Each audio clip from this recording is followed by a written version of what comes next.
Good morning, everyone. Welcome to Vlogmas Day 9. Can't believe we've done over a week of Vlogmas. It's like my 11th year on YouTube and I've never done Vlogmas. Today is Tuesday and I am ready because I am going to West Hollywood. I'm going to the Real store on Melrose. I believe it's on Melrose. I'm gonna drop off some of my clothes that I want to sell to them. Not sponsored, but the Real is a luxury consignment online and in-person boutique. I have a lot of items from them. I have my favorite pink Miu Miu sunglasses from the Real, Chanel boots, a Michael Kors jumpsuit, lots of things from the Real. Big fan, a sustainable way to shop luxury. So I have a couple things that I want to sell to them. I have a pair of Chanel shoes, a rag & bone blazer, a Kenzo sweatshirt, a Vince cardigan, some Mother jeans. So I'm gonna do it. I'm gonna bring that to them in, oh God, I got an itch. So I'm gonna bring those items to them in person because you can send them in or they can do a pickup, or they're doing something right now where if you go drop them off in person, you get $100 store credit or like shopping credit on the website, and I want that, and I have nothing else to do really.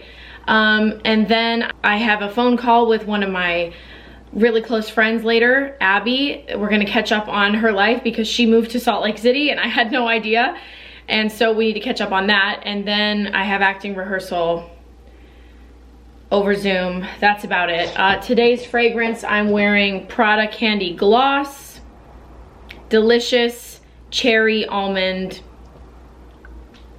fragrance, and has a little bit of that makeup product sort of smell, but I think the bottle is just divine. I love it. So I got all the clothes right here, so just gonna bring those in and start my Tuesday.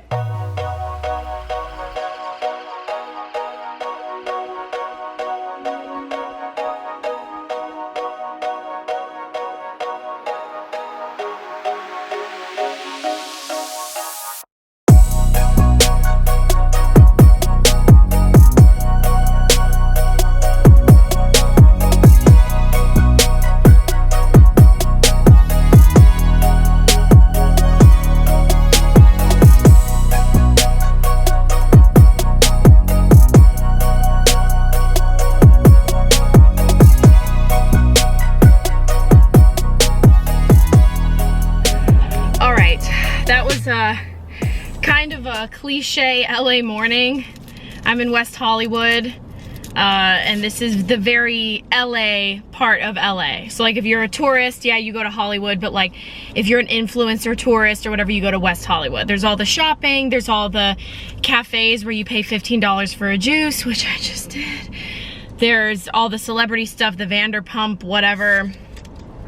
So this is kind of a funny area. I don't think I would ever live here, but it's fun to come over here once in a while. I'm not here very often. I dropped off my stuff at the Real. Oh my gosh, I smell good. And then I stopped by Joe and the Juice and got a juice. This is like kale, broccoli, celery, cucumber. Oh my God, it's hot. It with an apple base, so it's a little sweeter. That's really good. That's really light, actually.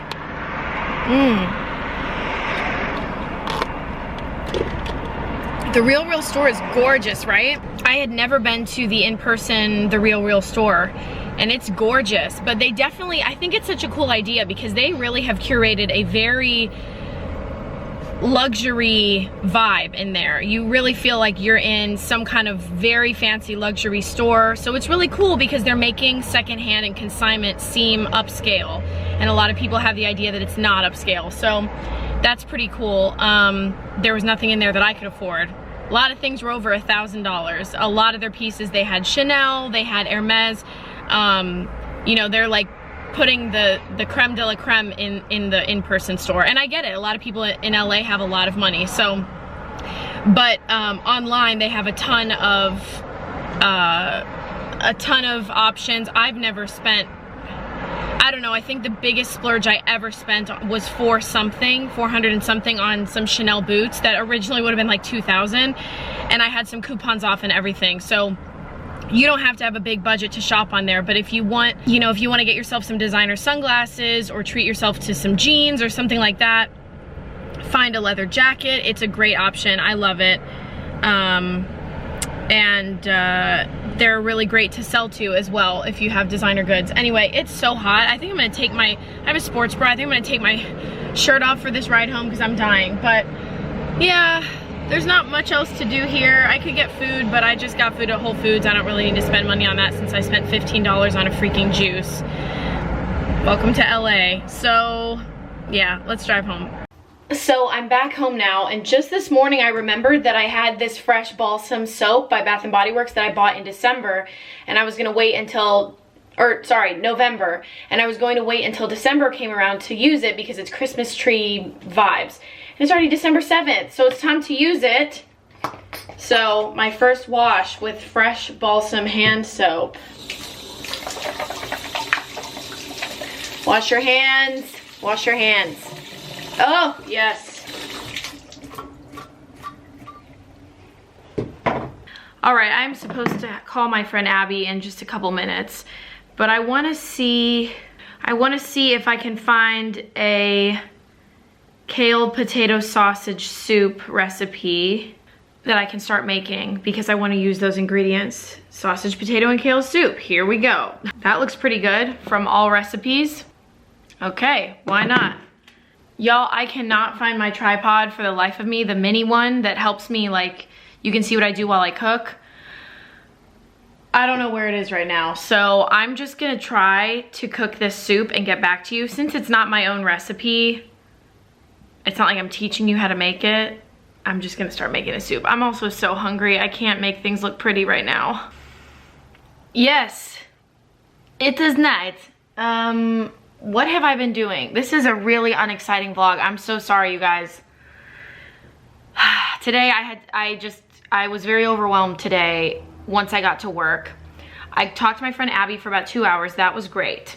I made my soup, which I will show you eventually. I made my soup, but I just placed a huge order for sushi. So, okay. But I ate the soup for lunch, to be fair. It's very good. I had acting rehearsal, that went well, and then I've just been addressing emails for like the past 3 hours. But I got a text that I'm happy about, so. Yeah, I'm still doing emails. I'm still catching up. I'm gonna do it for another 30-45 minutes, pick up my sushi, and veg out. Maybe I'll shower before I pick up my sushi. I don't know, I really wanna have a nice, peaceful night. Like, put on a proper movie, maybe put on The Holiday, light my candles, veg out. So I've been staring at a screen for a long time right now. So that's where I'm at right now. And that's that on that. Back home from getting sushi. So I realized today's video was not very long. I sort of apologize for that, but you know what? Y'all are getting 25 videos from me at least in a row. So I'm doing the best I can. But somebody did ask on my Instagram, I asked people to let me know what they want me to talk about during Vlogmas, because I need some ideas, or not just to talk about what to do. And somebody asked about how I knew that I was pansexual. And I feel like for the first time in my life, I am comfortable. I mean, this is the first year that I've really been open about it. Oops. That I've really been open about it on the internet.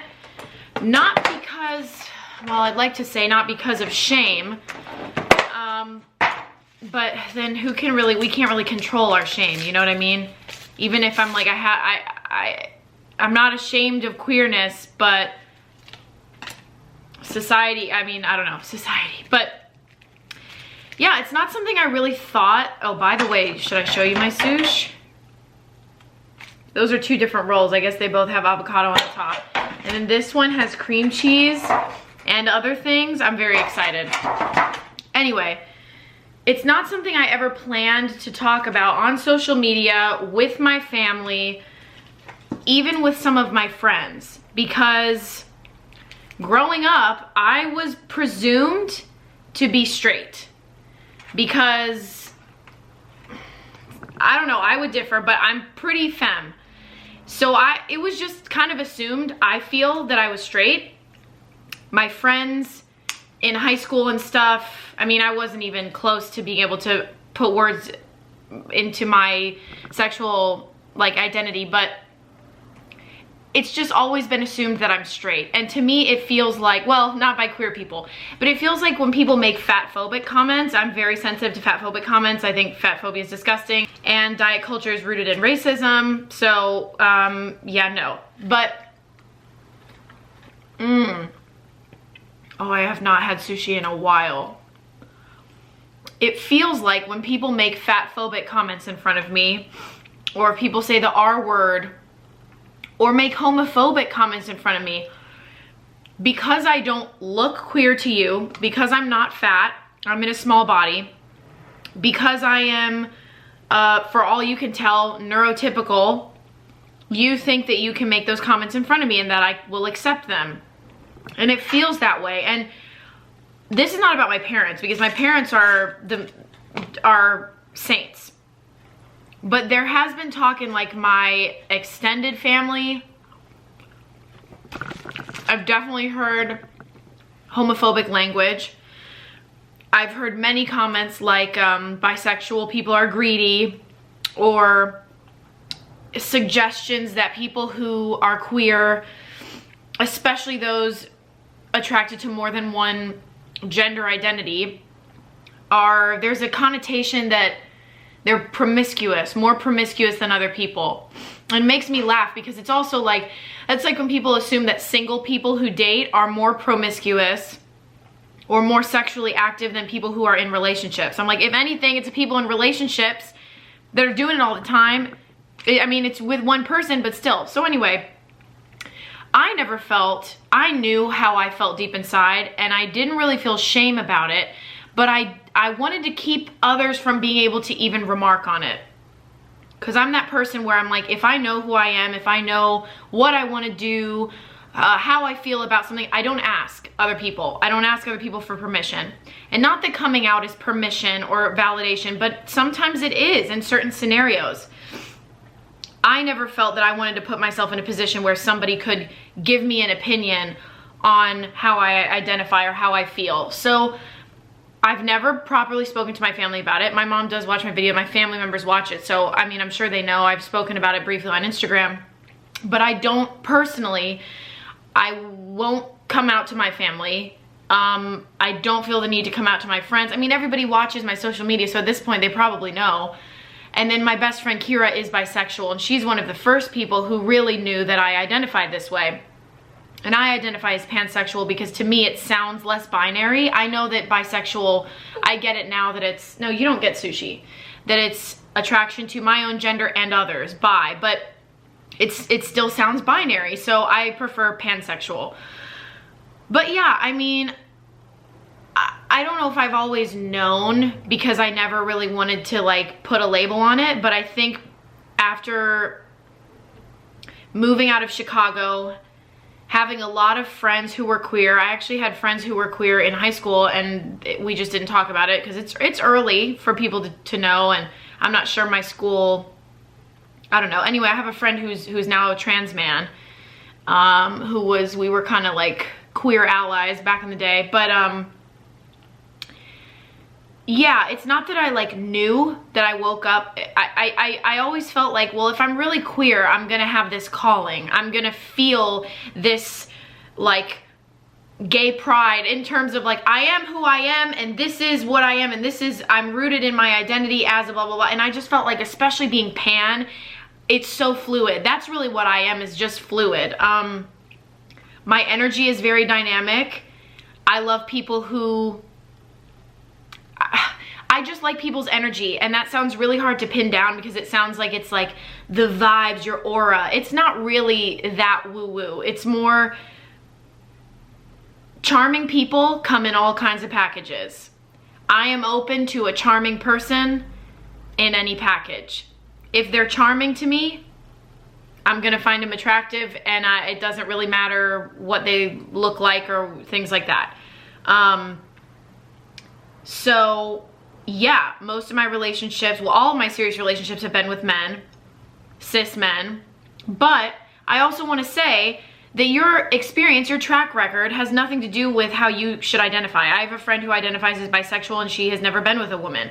It doesn't take that away. That's like saying, well, you're not straight if you've never had homosexual relations. And it's like, well, what about people who are virgins? But they're like, yeah, but I know I'm straight. Like, you don't have to prove your sexuality to anybody. So how did I know?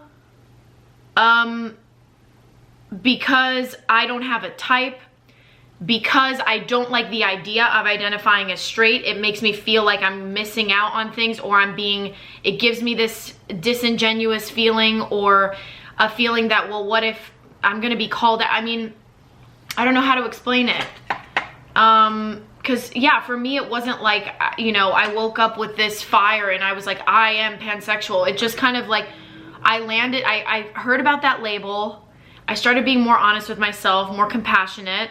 I stopped thinking about what people were gonna think. And I felt like, how do I feel if I put that label on me? How do I feel if I say I'm pansexual? And it felt good. And it felt the closest thing to how I can explain my attraction to other people. So being a part of the queer community, especially when you're fluid, is hard because I feel like people keep track. People are like, well, but you've only dated this type of person, or when are you gonna da-da-da? But I don't care. I don't care. And I'm not looking to be, well, you know, maybe I'm wrong. I would like to continue to talk about being queer and being, you know, somebody outspoken. I'm not sure I'm ready to be the world's pansexual icon right now. I'm not sure anyone would even cast me as such, but I'm not really worried. Once I started posting about it on Instagram once in a while in my stories and stuff like that, I realized the world didn't end. Nobody killed me. I didn't get any hate mail, thankfully, because I know a lot of people do, and that's awful. Basically the world didn't end. In fact, another thing that I had a fear about is if I continue to date cis men, should I just not mention that I'm pansexual because maybe I'll never want to act on it again, and if I'm with them, then it doesn't matter how I identify. But it started to feel wrong. It started to feel like I was hiding a part of myself. So I also don't want to date people who are intolerant of other sexual identifications. So the person that I'm seeing now knows. We haven't even talked about it. It was on my profile, so it's really unspoken. And that's been great. And I think apps where you can display your sexual preferences are really cool, because my camera cut me off.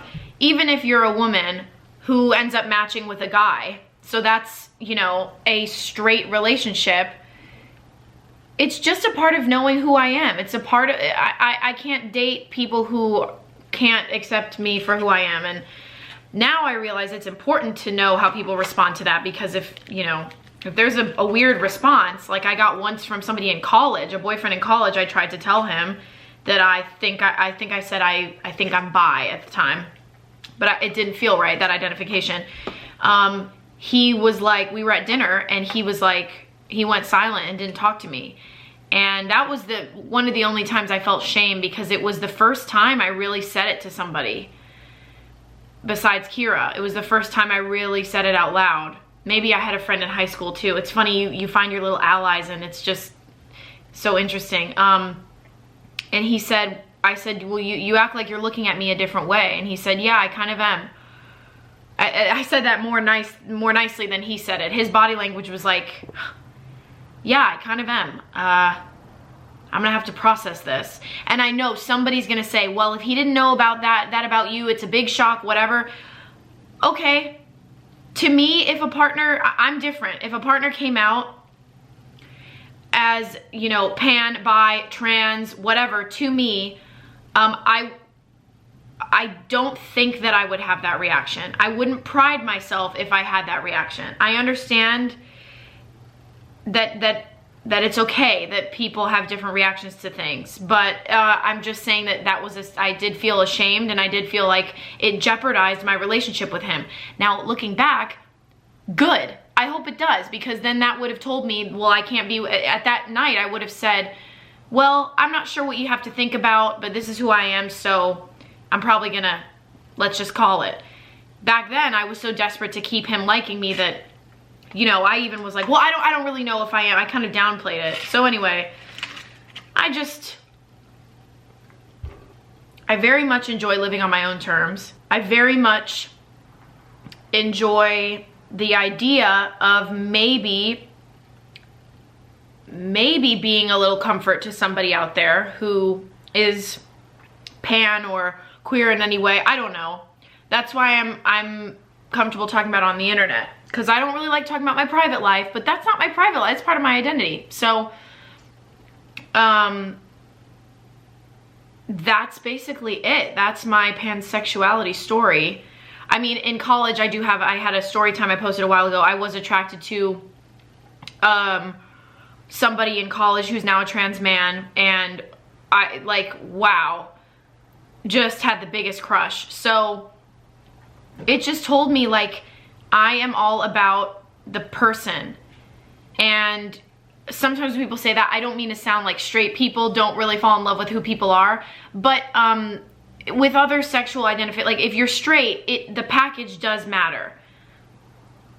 With me, yeah, I want you to have features that are attractive to me, but features that are attractive to me are like smile and a laugh, hands, how your features play on your face.